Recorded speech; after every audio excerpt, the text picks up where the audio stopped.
G'day world, Chris Hogan coming to you live from the Gold Coast, and I'm here with Jack Corbett, who is co-founder of ISR Training, and we're here for Get Fact Up, episode 94, on why focusing a disproportionate amount of energy on sales and marketing is critical to your business success. Thanks very much for joining me, Jack. How you going, man? Really good, really good. Thank you for inviting me along. No worries, man. So why is it important that companies focus a disproportionate amount of energy on sales and marketing? Yeah, I think the reality is that in all facets of business, without sales, you are scheduled to fail. So I think that a lot of small business owners, especially people that are in that seed or startup phase, think in the first 12 to 18 months, it's all about R&D, it's all about product development, it's all about message to market. But the reality is that if nobody wants to buy your product from you because it's not either fulfilling a void in their life or alternatively it's not meeting the budget they've got available to creating a solution to that problem, then you've got something that looks beautiful, but you're really the only person that's having a chance to use it. Perfect. So you guys have a sales system, you call it Swish. We do. And what does Swish stand for? Swish stands for selling with integrity and selling honestly. After arriving here on the Gold Coast 10 years ago from Birmingham in the UK, I found that unfortunately we don't have the greatest stigma in terms of the ethics that we have and the customer-centric approach to our sales mechanisms. I saw that firsthand when I began to recruit salespeople around the coast, that most Gold Coast boiler rooms is the terminology they like using in mass media at the moment, had one focus, which was how much money could they make and how quickly. And what I'm very much somebody who has the opinion that if you can solve a problem, a lot of money is the natural byproduct of doing so. Absolutely. We have a big belief at MeMedia that we need to create value for our clients. So we're all about creating value and solving, I guess, global problems on a local scale. So global minds is super important. So what's one tip that people need to do maybe, I guess, in those very early stages of starting a company? Yep. And we'll start with that one. Yeah, I mean, for me, I'd really focus on understanding your own price point. A lot of the times I meet and I train an abundance of entrepreneurs that have designed a product that fills a void in their life. One thing I will tell you as entrepreneurs is you are unicorns. You're very unique. We're not logical people. You know, we're somebody that's given over 60, 80, 90, 100 hours of our week to potentially never get paid for doing so, you know? So I need you to appreciate you're not like the average Joe. Now, if you want your product to be able to achieve global scale, then it needs to have mass appeal. So what I would do first and foremost is take my product to the market. I would give it to people who are not in my friend or family groups because they will always have a biased opinion. Give it to your demographic of people you expect to purchase the product from you for free or for, you know, the bottom line expense. And ask them how much would they be willing to pay you for it? How often would they expect to purchase it from you, or with what regularity? And then I would scope my revenue model accordingly. Once I knew that, then I would say to myself, okay, if sales are what are going to help me to achieve growth within my business, how much time should I put aside, or should I actually assign to that task? For me in the early stages, follow the Pareto principle, 80-20. If you're going to work for 10 hours a day, 8 hours of those should be spent in revenue generating activities. Okay. And how does marketing tend to fall into the whole sales and marketing process for you? Yeah, for me, it's salt and pepper.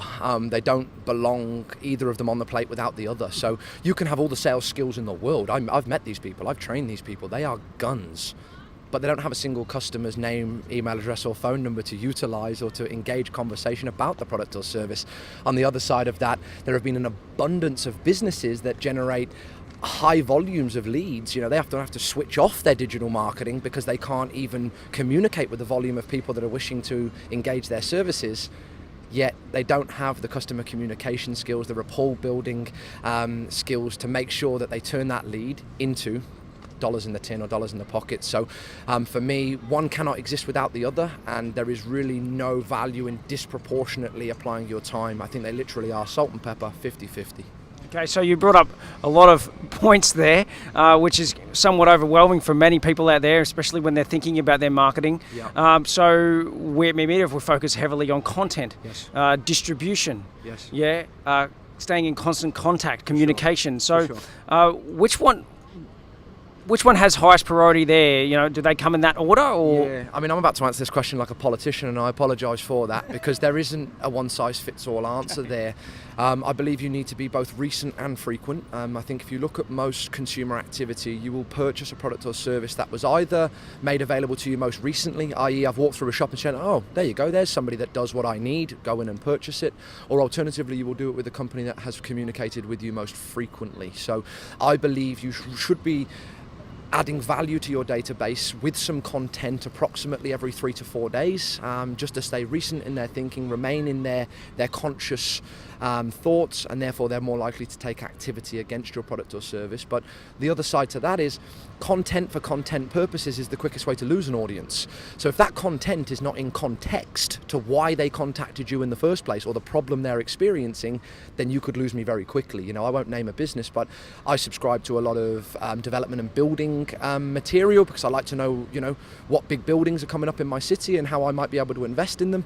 And when a company then sends me information on their newest retirement village, you have immediately disconnected me as your audience. I'm probably not going to open their next email.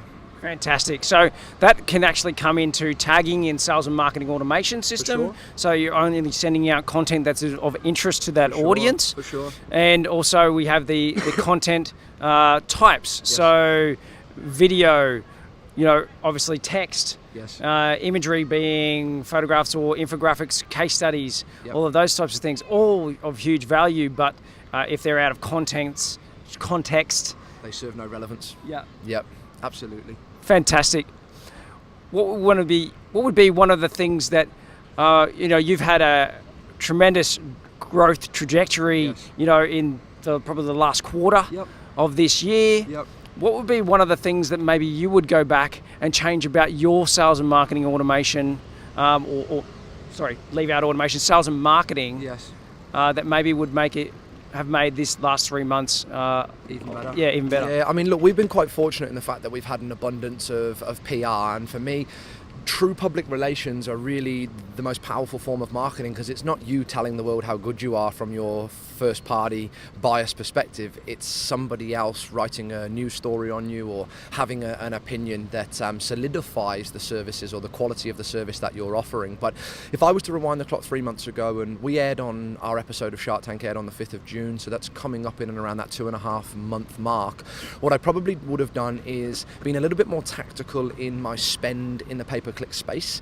I very much targeted the major keywords such as sales training, business coaching, very competitive, very expensive, and hasn't shown to have the best conversion as there's a lot of window shopping in that space. So what we would have probably done is focus more on long tail key sentences and definitely on search that's done in the spoken word.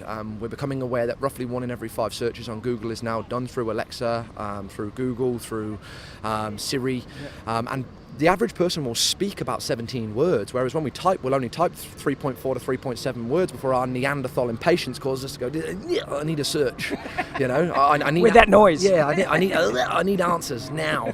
But we will get very granular on our spoken search. You know, who are the best sales training organisation in and around the Gold Coast that can support my call centre of 25 people in the insurance industry?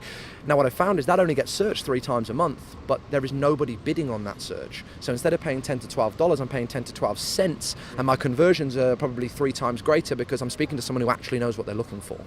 Fantastic. So data-backed research, super important, something we absolutely focus heavily on as well. And you're looking for those shoulder searches, shoulder niches in and around, I guess, your key service offerings. Definitely. Fantastic advice. Thank you very much for your time. How do people stay across what ISR is up to? Look, with myself personally, I'm not huge on social media, which Chris is riding my back for, but you can always find me on LinkedIn, Jack Corbett. Alternatively, we're across all social media handles just at ISR Training.